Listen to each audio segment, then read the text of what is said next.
Então, prática. Como é que a gente faz uma contestação na prática? Eu preciso impugnar tudo e eu preciso trabalhar com o princípio da concentração das defesas ou da eventualidade, né? Então, o que eu começo fazendo? Primeiro, o meu primeiro objetivo numa contestação trabalhista. Eu preciso ver todos os fatos constitutivos de direito que o reclamante alegou e negar esses fatos. Obviamente que a gente tem aí alguns limites da boa-fé e tudo mais, né? Mas, em termos técnicos, o primeiro passo numa contestação é negar os fatos. Então, por exemplo, ele diz que prestava horas extras, eu vou dizer que ele não prestava horas extras. Ele diz que exercia as mesmas atividades que o seu José da Silva e pede a equiparação salarial, eu vou dizer que ele não exercia as mesmas atividades que o seu José da Silva. Isso é negar os fatos constitutivos. Esse é o primeiro passo que eu devo considerar numa contestação. O segundo passo é negar os efeitos dos fatos constitutivos, ou seja, eu saio do mundo fático e vou para o mundo jurídico.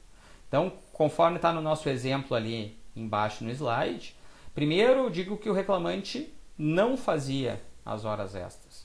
Depois eu digo que as horas extras eventualmente realizadas pelo reclamante não geram direito ao adicional de 100% que ele está pedindo.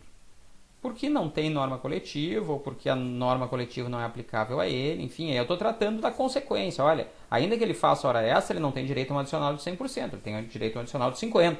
E esse eu paguei, eu posso dizer, né? E o terceiro passo, que aí a gente deve avaliar a maneira de se utilizar dele, porque nós estamos atraindo para nós o ônus probatório, é invocar um fato extintivo, modificativo ou suspensivo do direito. Então, nesse exemplo que eu estou apresentando para vocês aqui, um reclamante pede pagamento de horas extras com adicional de 100%. Então, ele vai dizer, olha, eu trabalhava todos os dias ou eu trabalhei em algumas oportunidades mais do que as 8 horas por dia e eu tenho direito a tudo que eu fiz além das 8 horas por dia, receber essas horas como extras com adicional de 100%, porque tem previsão na norma coletiva lá dos metalúrgicos. E aí eu vou dizer, olha, esse reclamante não fazia horas extras, nunca trabalhou mais do que 8 horas por dia. Aí eu estou negando o fato constitutivo. Se esse meu argumento for acolhido pelo juiz, nem precisa se ir adiante nos demais argumentos. Mas aí eu vou dizer, olha, se alguma vez ele fez hora extra, eu paguei essa hora extra com um adicional legal de 50%. Porque ele não tem direito ao adicional de 100%, já que a categoria dele não é a categoria dos metalúrgicos, e sim a categoria dos comerciários. E aí, é claro, nós vamos entrar naquela discussão que nós já trabalhamos lá no início do semestre sobre enquadramento sindical, né? Então, enfim, não é o momento de nós retomarmos isso aqui. Mas ou eu posso dizer, e é muito comum a gente ver reclamatória trabalhista em que se postula horas extras com adicional de 50% as duas primeiras e 100% aquelas horas extras realizadas além de 2 diárias. E isso, via de regra, é uma previsão em norma coletiva, e se não tem previsão em norma coletiva, não tem base legal, em regra, em situações gerais para isso, né? Então aí se diz, olha, ainda que tenha direito a horas extras, não tenha o adicional de 100%. E por último, eu vou trazer um fato extintivo do direito do trabalhador, que é a questão do regime de compensação. Vou dizer, olha, ainda que ele tenha feito horas extras e que ele não tenha recebido, se ele não recebeu, se ele fez e não recebeu, foi porque ele compensou, eu tenho regime de compensação. E aí eu tenho que comprovar o regime de compensação, juntar o documento que demonstre, e aí eu estou apresentando um fato extintivo do direito que eu preciso provar. Então, a gente tem que lembrar essa sequência, isso é uma sequência mental que nós precisamos fazer no momento de elaborar a defesa, porque nem sempre eu vou ter os 3 argumentos aqui, ou os 3 níveis de defesa para apresentar, mas é um exercício mental que eu vou fazer. Primeiro, eu consigo negar os fatos constitutivos? Sim, consigo, então vou negar. Segundo, eu consigo negar os efeitos dos fatos constitutivos, eu consigo negar a matéria de direito. Então, por exemplo, se ele alega que fazia horas extras e pede horas extras com adicional de 50%, eu não tenho como negar o efeito do fato constitutivo, porque o adicional de 50% está previsto na Constituição. E aí, então, eu faço o exercício. Eu posso negar o fato constitutivo? Posso, neguei. Não posso? Será que eu posso negar o efeito do fato constitutivo? Posso, neguei. Não posso? Será que eu tenho algum fato distintivo, modificativo ou suspensivo do direito para invocar? E aí invoco. Então, essa sequência lógica que vocês precisam fazer no momento de apresentar uma contestação, para que vocês exercitem esse modelo mental de pensamento que se utiliza para a apresentação da contestação. E aqui entra junto nessa lógica a questão do princípio da eventualidade. Porque eu vou dizer, olha, ele não fazia horas extras, mas se fez hora extra, recebeu o pagamento. Se fez e se não recebeu, foi porque estava submetido a regime de compensação. Então vocês veem que são defesas complementares, né? Não colou o primeiro argumento, examina o segundo. Não colou o segundo argumento, examina o terceiro. Isso é princípio da eventualidade. Isso é princípio da concentração das defesas. E eu tenho que apresentar isso tudo nesse momento de apresentação da contestação. Reconvenção. A CLT, ela trata de reconvenção apenas quando ela fala de honorários de sucumbência. E ela diz que são devidos honorários de sucumbência também na reconvenção. Então ela afirma, de certa forma, que cabe reconvenção no processo de trabalho, mas ela não prevê absolutamente nada sobre o regramento de como essa reconvenção deve ser apresentada. E se ela diz que cabe e ela não prevê o regramento, nós temos que nos socorrer lá do processo civil, da forma que estabelece o artigo 769 da CLT ou da forma que estabelece o artigo 15 do próprio CPC, aplicação subsidiária ou subsidiária e supletivo. Nesse caso aqui, subsidiário, porque eu não tenho regra. Então eu pego o artigo 343 do CPC e lá vai estar a especificação de como eu vou apresentar a reconvenção. Na contestação, é lícito ao réu propor reconvenção para manifestar pretensão própria, conexa com a ação principal ou com o fundamento da defesa. Proposta a reconvenção, o autor será intimado na pessoa de seu advogado para apresentar a resposta no prazo de 15 dias. A desistência da ação, a ocorrência de causa extintiva que impeça o exame de seu mérito, não obsta o prosseguimento do processo quanto à reconvenção. Ou seja, na própria contestação, eu vou apresentar a reconvenção. Apresentei a reconvenção na contestação, parte contrária vai ter o prazo de 15 dias para se manifestar sobre essa reconvenção. Ainda que elas tramitem juntos, elas são, em termos materiais, independentes. O que significa que, ainda que seja extinta a ação, seja por desistência ou por qualquer outra causa, a reconvenção permanece em andamento. Vou contar para vocês um caso que eu tive recentemente, que no fim eu acabei solucionando por acordo, em que teve uma hipótese de reconvenção um pouquinho diferente. Foi o seguinte, era um pedido de reconhecimento de vínculo de emprego de um trabalhador que tinha sido contratado como pessoa jurídica, como consultor de uma empresa. E o meu cliente era esse trabalhador, eu era advogado do empregado, e ele era um empregado, ele tinha todos os elementos do vínculo de emprego presentes, embora o empregador não tenha reconhecido esse vínculo para não pagar para ele as parcelas trabalhistas. E aí eu entro com uma reclamatória trabalhista pedindo o reconhecimento do vínculo de emprego. E na contestação, o reclamado contesta meu pedido, então diz que não há vínculo de emprego, que não tem os elementos, tudo mais, toda a questão de exame de mérito.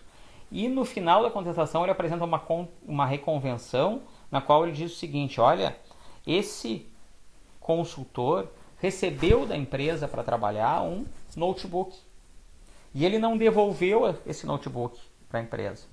Então, a título de reconvenção, se postula que ele devolva o notebook ou que ele indenize a empresa pelo valor desse notebook, pelo custo desse notebook. Isso é uma reconvenção que está diretamente ligada ao mérito da ação. E eu estou trazendo para vocês esse exemplo porque isso, na minha concepção, né, no meu juízo de valor, foi uma estratégia não muito bem pensada da parte contrária. Porque um dos elementos do vínculo de emprego é essa questão que a gente chama de alteridade, que faz parte da subordinação, que determina que, quando há vínculo de emprego, o empregador arca com os custos do negócio e com os riscos do negócio, né? Se o meu cliente fosse um consultor autônomo, como era o conteúdo da defesa de mérito nesse caso, ele teria que trabalhar no notebook dele. Ele não poderia ter uma ferramenta fundamental para o seu trabalho ofertada pela empresa. Isso é uma característica que é muito mais relacionada a um contexto de vínculo empregatício do que a um contexto de contrato comercial entre duas pessoas jurídicas.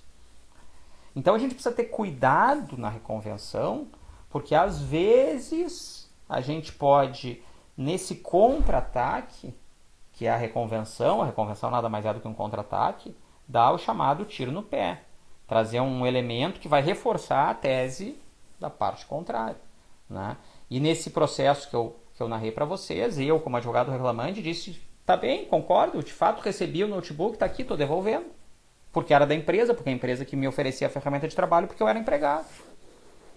Então a gente precisa ter muito cuidado, tá? É cabível a reconvenção, ela pode ser apresentada, mas considerando as características da relação de emprego, em que não é comum que o empregador tenha créditos para cobrar do seu empregado, é importante que se avalie o que vai se utilizar nessa reconvenção, porque às vezes ela é utilizada até como um elemento de pressão para tentar forçar um acordo, para se verificar se ela é possível. Mas eu teria para vocês uma série de outros exemplos em que a reconvenção ela foi bem empregada e que ela trouxe resultados positivos, né? Mas aí demandaria longas histórias, vamos deixar para contar essas histórias quando voltarmos a nos reencontrar presencialmente. Depois, regrinhas gerais sobre reconvenção, que também são extraídas lá do CPC, e que eu quero chamar a atenção de vocês é esse parágrafo 6º, porque esse parágrafo 6º ele se relaciona diretamente ao que eu comecei a tratar com vocês lá no início dessa aula de hoje, que quando eu disse para vocês que a defesa ela é mais ampla do que a contestação, ou seja, eu tenho diferentes formas de apresentar a defesa, sendo a mais comum, aqui na grande e absoluta maioria dos casos é utilizada é a contestação, mas que eu posso me defender de outra forma. E esse parágrafo 6º reforça isso, dizendo que eu posso, independentemente de oferecer contestação, propor reconvenção. Então, ele está me pedindo alguma coisa, eu nem vou contestar o que ele está me pedindo, eu vou reconvir para, tá bem, então, começou o debate jurídico, eu vou te cobrar algo muito maior, né? E aí, então, um exemplo bobo aqui para a gente pensar nessa hipótese, mas que tem uma aplicação em termos de processo de trabalho e em termos de ilustração interessante. Vamos pensar que eu contratei um trabalhador, um pintor para pintar a parede da minha casa. E aí o pintor começa a pintar a parede da minha casa e eu tenho lá um quadro que é uma obra de arte que vale um bom valor financeiro. E ele começa a pintar a parede da minha casa e ele vai lá e dá uma pincelada de tinta no meu quadro, na minha obra de arte. E aí eu digo para ele parar o serviço, mando ele embora e não pago nada. E ele entra com uma ação trabalhista, relação de trabalho, não relação de emprego, me cobrando por aquela pintura, por aquele dia de pintura. E eu nem vou contestar se eu devo pagar para ele, porque seria um dia de pintura, sei eu quanto é que vale um dia de pintura. Mas eu vou entrar com uma reconvenção e dizer, não, eu vou cobrar dele o prejuízo que ele me causou ao pintar minha obra de arte, que valia, sei lá, 10, 15, 20 mil reais, não sei quanto é que vale uma obra de arte desse tipo, né? Então é uma hipótese em que, apesar de ser um exemplo um pouco caricato, ele demonstra a possibilidade de o réu optar simplesmente por apresentar uma reconvenção sem a contestação, que no processo de trabalho não é comum, mas pode acontecer, né? Via de regra, primeiro eu me defendo, depois eu contra-ataco. Mas eu, teoricamente, poderia simplesmente contra-atacar sem me defender.